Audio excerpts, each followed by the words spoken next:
Je vous demande d'applaudir monsieur Vincent Stellian.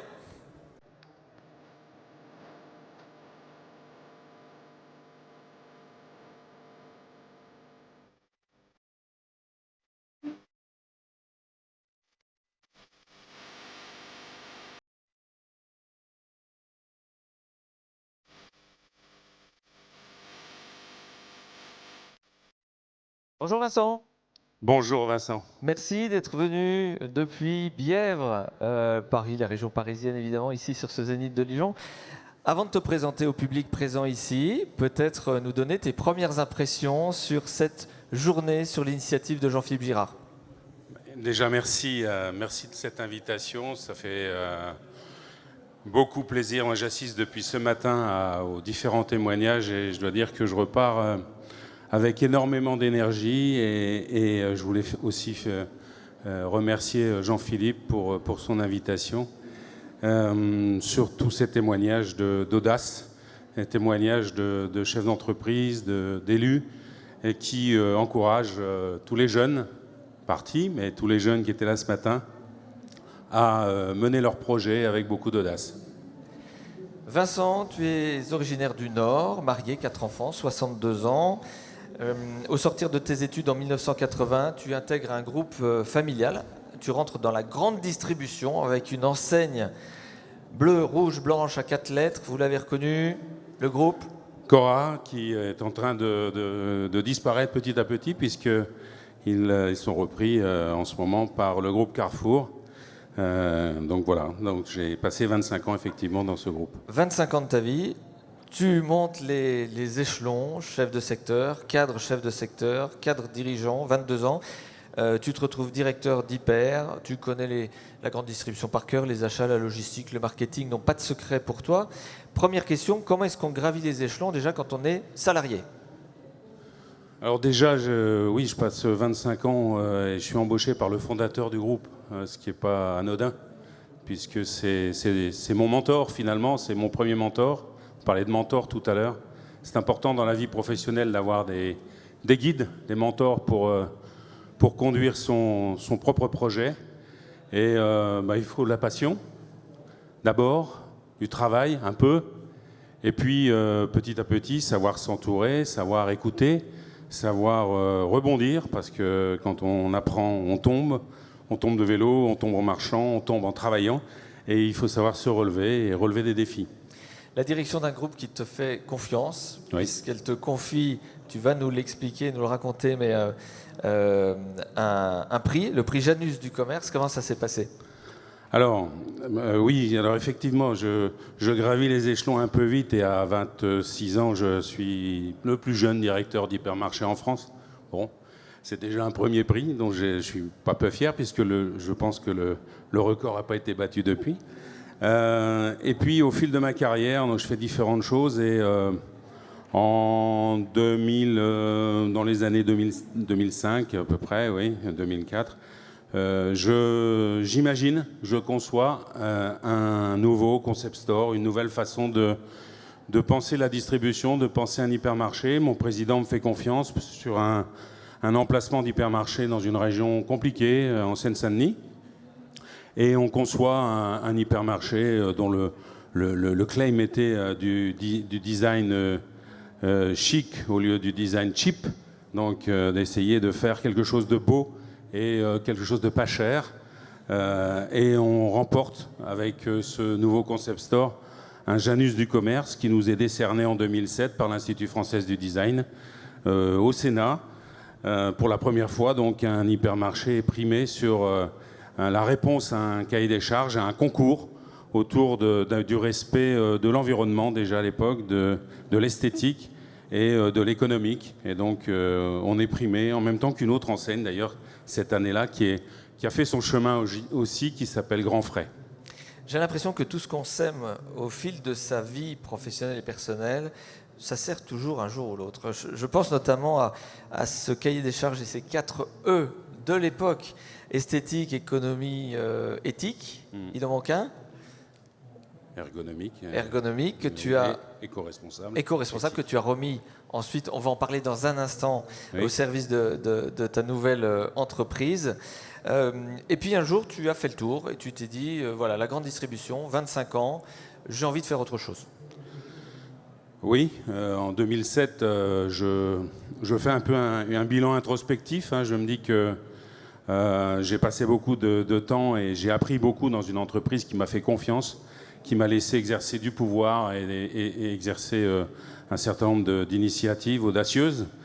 Mais je me dis que peut-être tout ce qui m'a été transmis à l'époque par les dirigeants de l'époque, la famille qui m'a accueilli dans cette entreprise, mais peut-être qu'il est temps pour moi, à 45 ans, de le transmettre à d'autres et de faire ce cheminement, d'avoir un projet, de le transmettre à d'autres collaborateurs.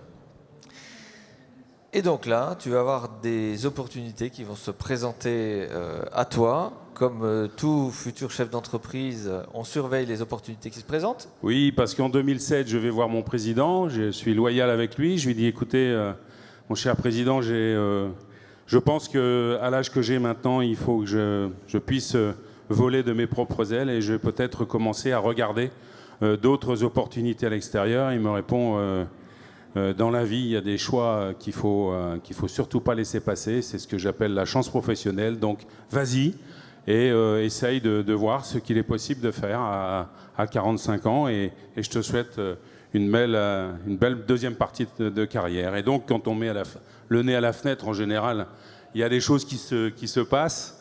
Et un premier fonds d'investissement vient me solliciter à l'initiative du fondateur d'un groupe concurrent, pour ne pas le nommer, qui était Système U à l'époque. Et donc, ce fameux fondateur du groupe Système U en parle au fonds d'investissement qui me sollicite pour dire, voilà, on a très envie de racheter une entreprise de distribution spécialisée, celle-là, et on souhaiterait que tu en deviennes le président, le CIO. Est-ce que ça t'intéresse ? Je dis, écoutez, vous avez des termes là entre investissement, fonds d'investissement, CIO, sont des termes avec lesquels je ne suis pas très habitué, mais pourquoi pas. Et je me lance dans la démarche à leur côté pour reprendre l'entreprise qui s'appelait à l'époque, qui s'appelle toujours Paris Store, qui est une entreprise de distribution de produits asiatiques, qui est la première en Europe, et qui importe environ 80 000 tonnes de marchandises agroalimentaires asiatiques à destination de la communauté asiatique, mais pas que, en Europe et tous les restaurants asiatiques. Et donc je fais ce qu'on appelle la due diligence d'acquisition, donc les études pour le compte du fonds d'investissement pour acquérir cette entreprise. Je rencontre les cédants, tout se passe bien, et puis patatrac, on arrive, on l'a cité plusieurs fois aujourd'hui, on arrive en septembre 2008. Septembre 2008, c'est une grande date, c'est la date de Lehman Brothers, Saint Lehman Brothers. Pour les financiers que nous sommes, c'est une grande date qui fait froid dans le dos. Et au moment où je dois lever des fonds avec le fonds d'investissement pour racheter l'entreprise sino-cambodgienne, eh bien, patatrac, en gros, il fallait lever 100 millions et on en a levé 55. Donc les cédants, qui étaient parfaitement sympathiques, nous ont dit, bon, écoutez, vous êtes bien sympa, mais à ce prix-là, on va peut-être refermer le dossier. Donc je me retrouve sans poste de CIO chez Paris Store, et le fonds d'investissement retourne à d'autres occupations. Donc j'ai une première traversée du désert, puisque je me suis à l'amiable séparé de l'entreprise Cora dans laquelle j'étais, mais je n'ai pas d'entreprise autre que celle sur laquelle je comptais. Vincent, à ce moment-là, parce qu'effectivement, il faut aussi s'attendre à vivre des hauts et des bas, on l'a répété souvent. Ça, c'est une première chute. Est-ce qu'on ne regrette pas à ce moment-là d'avoir quitté son emploi salarié confortable ? Non, parce qu'on croit que, de toute façon, quand on touche le fond de la piscine, il n'y a plus qu'à essayer de remonter pour remettre à la surface. Et puis à cette époque-là, j'avais quand même déjà 4 enfants, donc il faut quand même se remettre en question et surtout faire avancer la famille et redonner espoir sur les projets futurs, projets personnels et projets professionnels.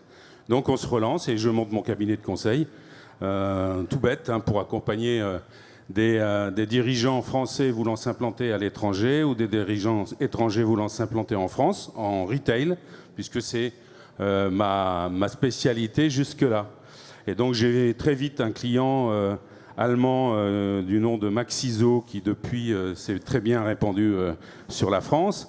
Un deuxième client, alors ça se dit, hein, un deuxième client russe à Moscou qui me fait confiance sur un projet de développement d'un groupe de distribution en Russie. Et le hasard veut que l'entreprise sur laquelle j'avais travaillé avec le fonds d'investissement pour reprendre cette entreprise sino-cambodgienne, mais les dirigeants reviennent me voir en me disant « Écoute, le fonds n'a pas racheté, mais toi, on t'a bien apprécié. Est-ce que tu peux revenir vers nous pour nous aider à développer l'entreprise ?» Alors, très vite, on se met d'accord. Et puis, je revends mes 2 missions russes et allemandes et je rentre dans cette entreprise, Paris Store, comme directeur général de l'entreprise, comme CIO. Donc, je suis finalement CIO aux côtés des dirigeants sino-cambodgiens. Et là, ce qui est hallucinant, c'est que tu vas former le petit-fils du président et tu vas l'amener à la gouvernance. Oui, alors ce qu'on ne sait pas toujours quand on fait une analyse d'entreprise, c'est ce qui se passe derrière le rideau en réalité. Et je dirais davantage encore avec des gens de culture asiatique qui ont toujours un peu cette culture du secret, familiale de surcroît. Et j'apprends petit à petit que l'entreprise qui était à vendre, à l'époque où j'étais avec le fonds d'investissement, en réalité, le président fondateur de cette entreprise, qui avait déjà un âge très avancé, souhaitait la valoriser et souhaitait surtout préparer son petit-fils à reprendre la suite de l'entreprise parce qu'il avait perdu son fils dans un accident de voiture. Donc je me suis retrouvé, je dirais presque sans le savoir, dans la peau du fils spirituel, parce que les entreprises asiatiques, je ne sais pas si vous le savez, mais ne se transmettent pas de garçon à fille. Or, ce fondateur avait un garçon et 2 filles. Et je me retrouve donc au conseil d'administration avec les 2 filles, puisque le garçon était décédé dans un accident de voiture. Et je passe 5 ans à préparer le petit-fils, le premier petit-fils, c'est-à-dire le fils de celui qui était décédé, de Chan. Il avait quel âge ? Il était en terminale quand je l'ai connu et je lui ai donné les clés de Paris Store 6 ans après avoir fait l'EDEC et après avoir fait un petit cursus je dirais de formation, de préformation dans des entreprises de distribution que je connaissais. Et tu en as fait le nouveau président Tout à fait. de ce groupe.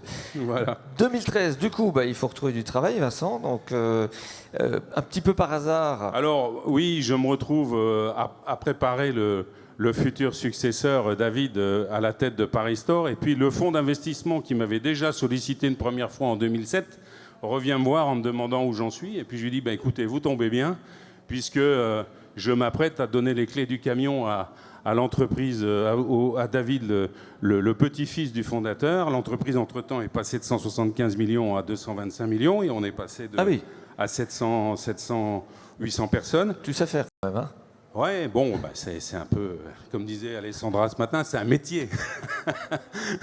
Mais voilà, et donc le fonds d'investissement me dit, écoutez, nous, on a racheté une boîte il y a 3 ans et on aimerait bien que ça aille un peu plus vite. On cherche un CIO. Est-ce que ça vous intéresse ? Cette boîte s'appelle ? Alors, c'était une boîte de négoce de cuisine professionnelle. C'est là où je vais faire le premier pas dans la cuisine professionnelle que je ne connais pas du tout. La seule chose, c'est que c'est du négoce qui arrive d'Asie. Et entre-temps, comme j'ai appris le chinois, ça aide pour les négociations asiatiques. Donc, cette entreprise s'appelle le groupe Furnotel, qui est toujours aujourd'hui actif et qui achète et qui revend du matériel de cuisine professionnelle à destination des installateurs. Est-ce qu'à ce moment-là, tu décèles le potentiel de cette entreprise ? Pas vraiment, mais je m'affaire à faire en sorte de remettre cette entreprise dans le même rythme que celui qui est imposé par le fonds d'investissement de l'époque. Comment on fait ? On parlait tout à l'heure des rythmes de fonds d'investissement, et c'est vrai que le 4, 6 ans, le 5 ans est souvent le rythme des fonds d'investissement. Comment on fait, Vincent, quand on a des exigences d'un côté et des équipes, des collaborateurs de l'autre ? Il faut lier les deux ? Oui, il faut lier les deux. Il faut très vite apprendre le métier, voir ses drivers, ce que sont ces leviers, essayer de voir d'un côté les attentes des fonds d'investissement, qui ne sont pas, bien sûr, des attentes financières, mais pas que, des attentes de création de valeur. Il faut aussi voir les ressources dont on dispose, les équipes dont on dispose, la qualité des équipes. la qualité des fournisseurs et la qualité des clients qui sont autour de l'entreprise. Et avec ça, mener une stratégie de recalage de l'entreprise. Alors, on l'a dit, vous sortiez d'une traversée du désert et pour autant, vous décidez de mettre toutes vos économies dans un modèle qui vous fait quand même un petit peu peur. Chiffre d'affaires en 2016 de l'entreprise ? De quelle entreprise? Furnotel?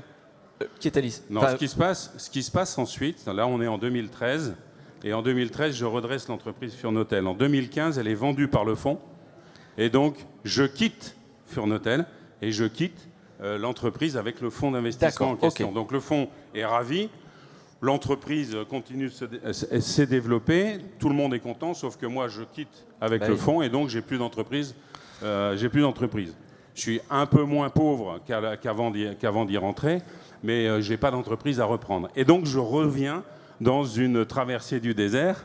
Et je cherche des entreprises à reprendre. J'avais loupé une traversée du désert, mais c'est dire qu'il y en a quand même régulièrement dans la vie du chef d'entreprise. Mais bien sûr. Et puis c'est ce qui nous fait avancer. Et donc de là, je fais cette traversée du désert. Je regarde les entreprises à reprendre, qui vont d'entreprises d'articles de pêche, en passant par les trampolines et en passant par des entreprises agroalimentaires. Et puis le hasard fait que je retrouve à quelques semaines de prendre une décision de partir à l'étranger pour prendre une entreprise de distribution au Maghreb.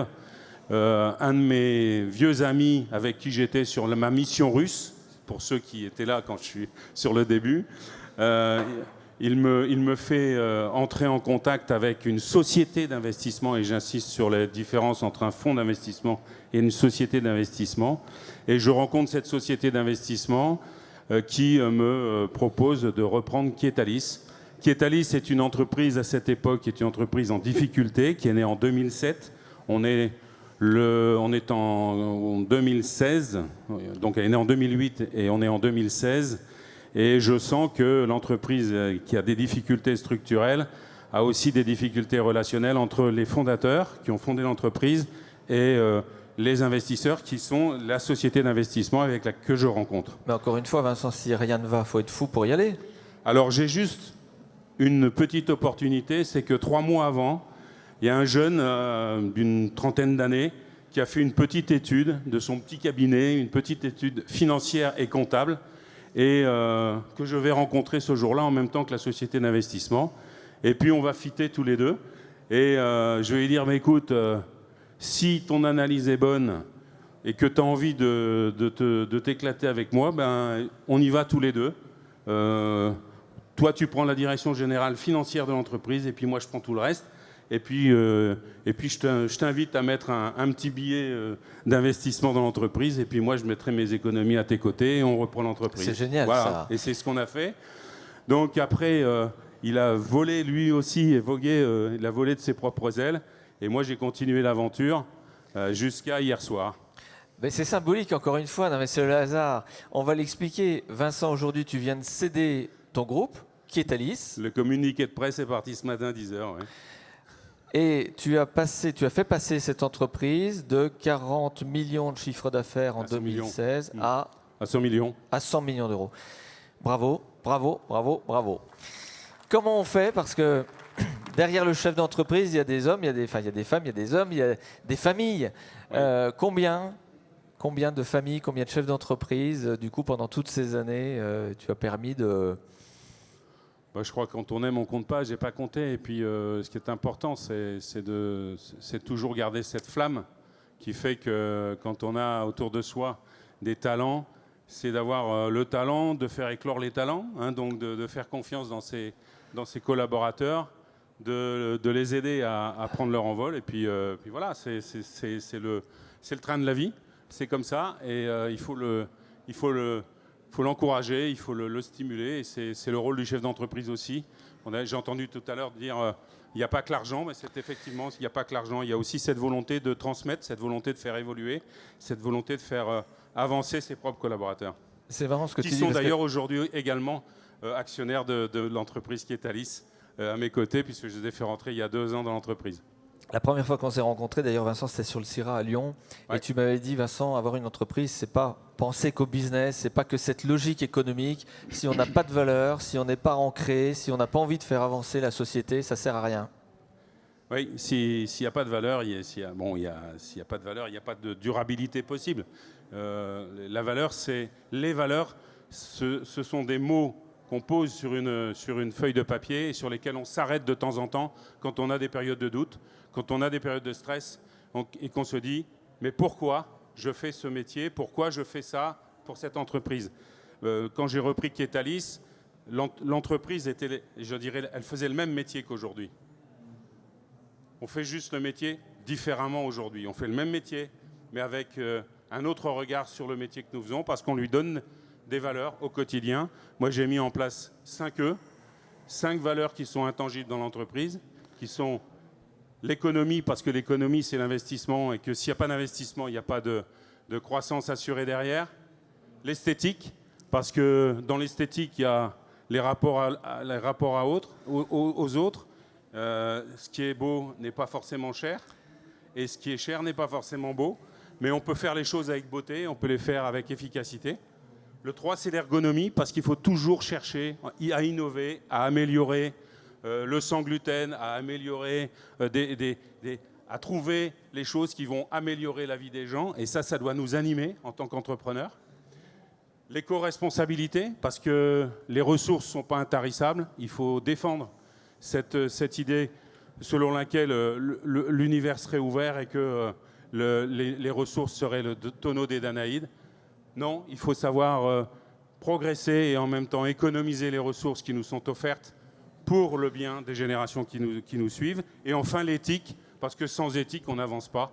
Si on n'a pas le respect de l'autre, si on n'a pas le respect de ce pourquoi on fait l'entreprise, eh bien, il n'y a aucune raison d'être pour l'entreprise. Donc, c'est les 5 E qui sont chez Kietalis et qui sont partagés par les 450 personnes qui sont dans mon entreprise, dont je suis très fier. Kietalis, donc une trentaine d'agences. Kietalis, c'est premier. Il y en a une à Dijon, évidemment. Emmanuel Monod, directeur d'agence, avec, eh bien, vous savez, tous les selfs de cantines, d'hôpitaux, dans les collèges, les lycées, les fournitures de la Cité de la Gastronomie. Bravo, Vincent, c'est Kietalis, École Ferrandi. Bravo. Et puis, au milieu de ça, et pour illustrer ce que tu viens de dire, il y a des initiatives que je trouve très impactantes. Ce chef qui propose à Marseille des menus, c'est incroyable, c'est un chef qui propose dans son restaurant des menus gastronomiques à des personnes qui n'ont pas les moyens de venir manger, parfois des SDF. Et en fait, les gens viennent manger sans que personne dans la salle ne suppose qu'ils ont les moyens ou pas de payer. Et en fait, chacun paye un petit peu plus son ticket de sortie pour participer à ces repas. Et ça, je crois que Kietalis le soutient depuis le début. Alors, oui, après la période qui était... il ne faut pas se cacher. Hein, on ne peut faire des choses que si on se donne les moyens de le faire et si on a les moyens de le faire.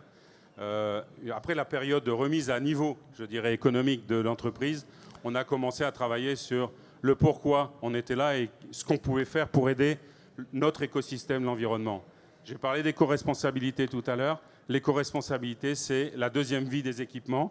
Aujourd'hui, on est très partenaire, on est un grand partenaire d'une entreprise qui s'appelle Vesto et qui fait du reconditionnement de matériel de cuisine professionnelle. J'avais tout à l'heure, il y avait un pitch à côté, il y avait une jeune dame, dont j'ai la carte ici, mais j'ai oublié le nom, mais j'ai la carte, qui faisait du recyclage de vêtements et du recyclage de chaussures. Je pense que l'écosystème est en train de se mettre en marche et nous, on est partenaire de tout cet écosystème. Le deuxième, effectivement, tu viens de le citer, c'est Sébastien Richard. Sébastien Richard est un gars qui est très connu dans la cuisine gastronomique, qui a été plusieurs fois étoilé et qui a monté un restaurant, Le République, à Marseille, et qui est un restaurant qui accueille effectivement des personnes qui peuvent toutes manger le même plat, mais pas forcément pour les mêmes prix, parce qu'elles n'ont pas les mêmes ressources. Et ceci par un système très discret qui permet à chacun de se retrouver devant un très bon plat gastronomique à des prix correspondant aux ressources du moment de chaque personne. Et d'ailleurs, Sébastien fait un deuxième restaurant que nous installons à Paris, 1 avenue Ledru-Rollin, je fais un peu de pub pour lui, et qui ouvrira en fin d'année, qui s'appelle La Nef. Et puis il y a Éthique Océan aussi, avec des chefs qui de plus en plus s'engagent pour ne plus cuisiner les poissons, les espèces menacées. Là aussi, sur l'éco-responsabilité, on a eu la chance de rencontrer Éthique Océan, qui est une association qui défend la préservation des ressources des océans. On a la chance d'être porté par un grand restaurateur qui est Olivier Rollinger, qui a un très bon restaurant que je vous invite à visiter si vous en avez l'occasion sur Cancale, que nous installons, mais pas que. On fait bien sûr du business, mais surtout on a des valeurs partagées, notamment sur l'approche de la préservation des ressources de l'océan. Vincent, on arrive à la fin de notre intervention, mais on t'écouterait parler pendant des heures. On t'écouterait parler pendant des heures. Vice-président du SNEFCA aussi. C'est intéressant aussi de voir à quel point les dirigeants qui se succèdent s'investissent aussi dans leur milieu au sens très large. Mais oui, parce que on a la chance chez Quétalis d'être le numéro 1, puisque par la taille, nous sommes assez gros, mais il faut savoir que notre métier d'installateur, c'est 80% d'entreprises qui font moins de 3 millions d'euros de chiffre d'affaires et qui ont moins de 10 personnes dans leur entreprise. Et donc, ils ont besoin d'être accompagnés par des syndicats puissants qui puissent les aider à traverser parfois des moments compliqués. On a parlé du Covid tout à l'heure, on a parlé de l'inflation, des conflits géopolitiques.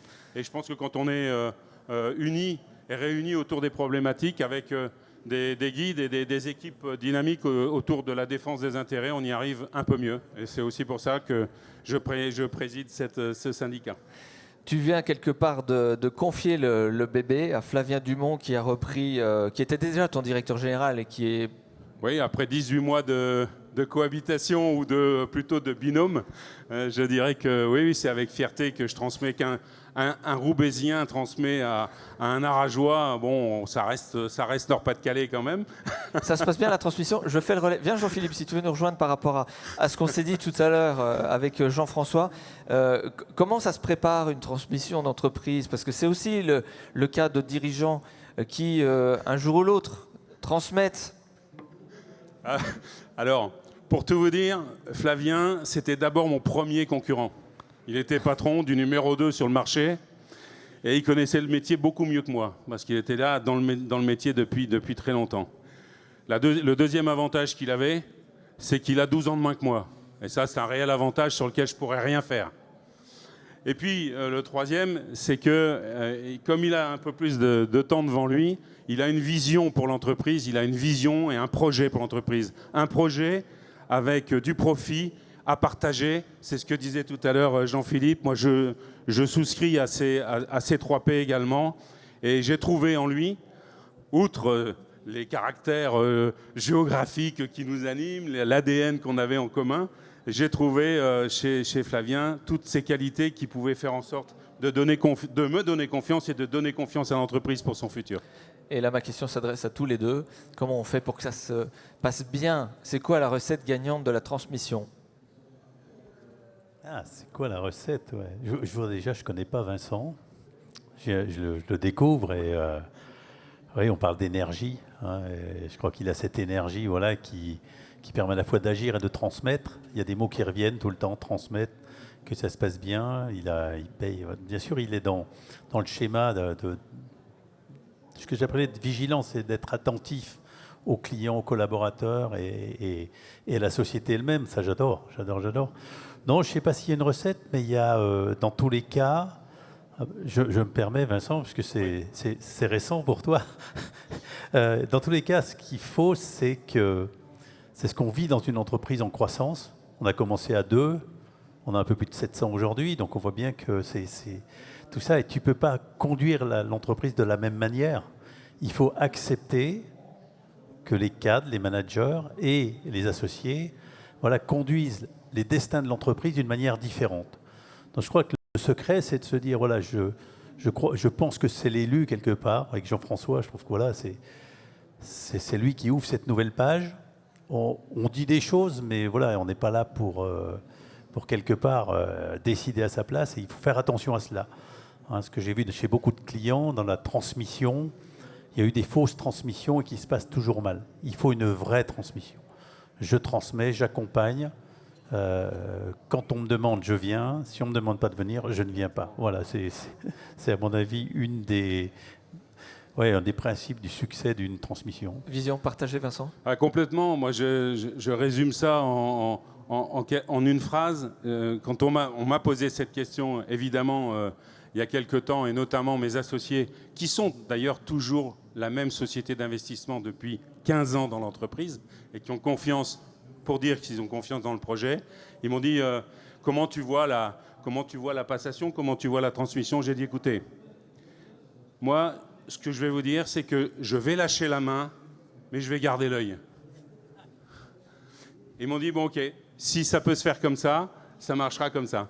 Et donc, l'idée maintenant, c'est de lâcher la main et de garder l'œil bienveillant, évidemment, sur l'entreprise et sur les collaborateurs qui vont continuer le chemin et dont je vais voir évoluer certains au cours du futur. Vincent, on sait ce que fait Jean-Philippe aujourd'hui.